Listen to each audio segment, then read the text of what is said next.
Está con nosotros en Despierta esta mañana José Miguel Vivanco. Él es el director ejecutivo de la División América de Human Rights Watch y como siempre lo saludamos con mucho gusto. ¿Cómo le va, Miguel? Buenos días.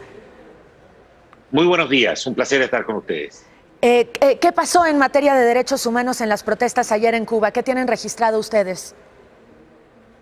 Bueno, las protestas son movimientos espontáneos y mayoritariamente pacíficos que se están dando en todo el país. Es algo realmente insólito, algo más que insólito, yo diría que no tiene precedentes en Cuba. Y la gente está protestando, reclamando por libertad, pidiendo acceso a servicios básicos.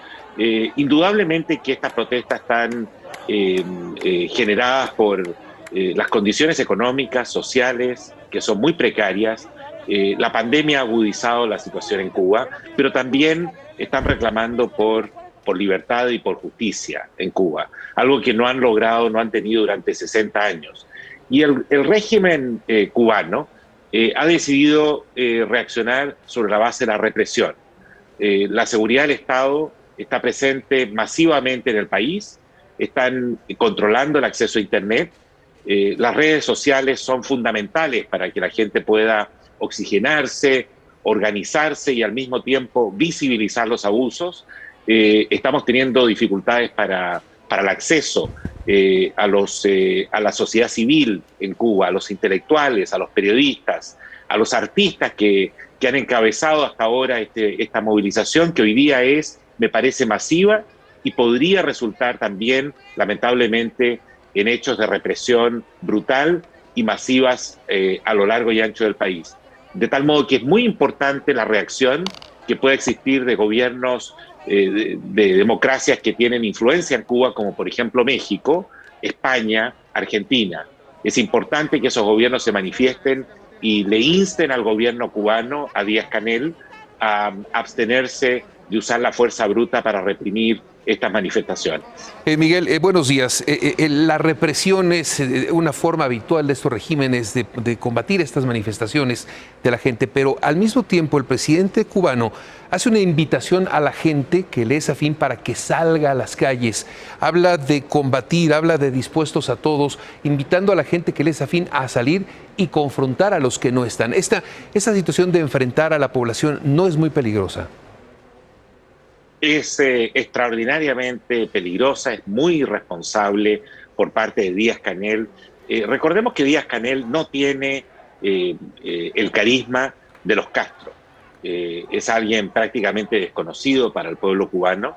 Se ha instalado hace un par de años y hasta ahora ha representado un jerarca, actúa como un jerarca represor más en Cuba. Creo que el llamado que ha hecho puede exacerbar evidentemente las tensiones y podría resultar siendo el escenario de masivas violaciones a los derechos humanos, porque muchas veces estas fuerzas de seguridad del régimen actúan sin uniforme, pretendiendo ser civiles, pero también obviamente lo hacen con una brutalidad extrema. Ya sabemos que existen heridos en Camagüey, sabemos que hay decenas de personas que han sido arbitrariamente detenidas. La situación que se está viviendo es muy fluida, muy delicada y lo cierto es que el único factor que puede ayudar a morigerar la reacción de la dictadura cubana es la comunidad internacional. De allí la importancia que algunas democracias que tienen lazos históricos con ese régimen, como por ejemplo la de México, se pronuncien y le hagan ver al más alto nivel y públicamente al régimen cubano que el derecho a la protesta pacífica es un derecho que hay que respetar. ¿Qué hay, además de las protestas, más allá de las protestas, José Miguel, qué hay de la situación con los derechos humanos de los cubanos en el día a día, entre la situación social y política que conocemos, pero también el bloqueo de los Estados Unidos que limita las posibilidades en gran medida?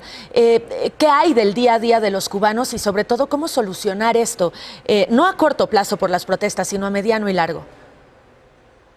Mira, el día a día de los cubanos es una vida muy dura desde el punto de vista económico y social. los salarios son bajísimos, el acceso a alimentos, a medicinas, a servicios públicos, están sujetos a apagones constantes y arbitrariedades policiales. Allí no existe un poder judicial independiente, no existen defensores, no existen organismos que puedan amparar o prevenir a los ciudadanos frente a los abusos. Lamentablemente está todo concentrado en el régimen. Es un sistema represivo que se ha perfeccionado y se ha consolidado después de 60 años en el gobierno. Allí, como sabemos, no hay libertades públicas, no hay derechos políticos básicos, ni tampoco existen derechos laborales. Nunca hemos escuchado de una huelga en Cuba, porque no existen sindicatos independientes en Cuba.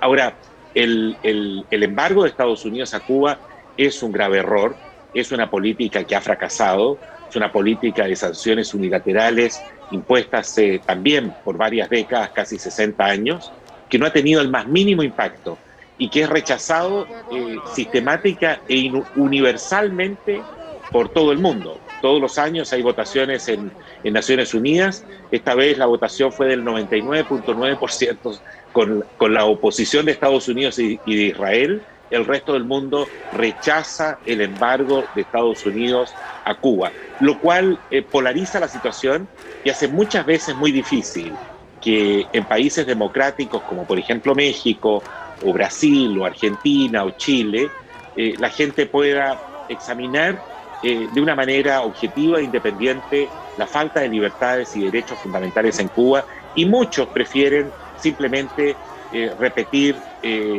una condena al embargo, que evidentemente merece una condena, pero no es el único problema, Miguel, frente a la situación en Cuba. Ustedes? Y hay que exigir libertades y derechos.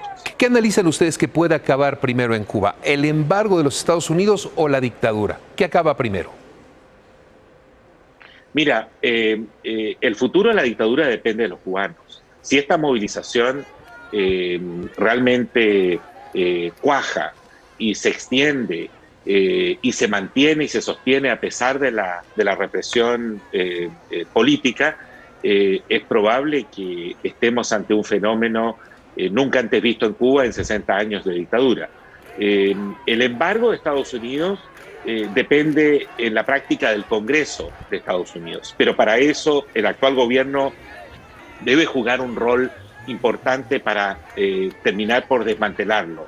El presidente Obama hizo muchísimo por restablecer esas relaciones diplomáticas entre Cuba y Washington, pero no tuvo el tiempo suficiente para dedicarle el esfuerzo político que se requiere en cuanto a levantar el embargo en el Congreso. Depende de las mayorías del Congreso, y en esto juega un rol fundamental la política local, específicamente la de la Florida, donde todavía existen sectores muy duros, muy recalcitrantes, especialmente del Partido Republicano, que repiten como un eslogan la necesidad de mantener el embargo, sin fijarse en la falta empírica de evidencias que demuestre que esa política tiene algún sentido. Es una política que ha fracasado y que hay que ajustar, y yo diría desmantelar. José Miguel Vivanco, director para América Latina de Human Rights Watch, muchísimas gracias. Gracias por este contacto. Al contrario, un placer estar con ustedes esta mañana. Buenos días. Hablando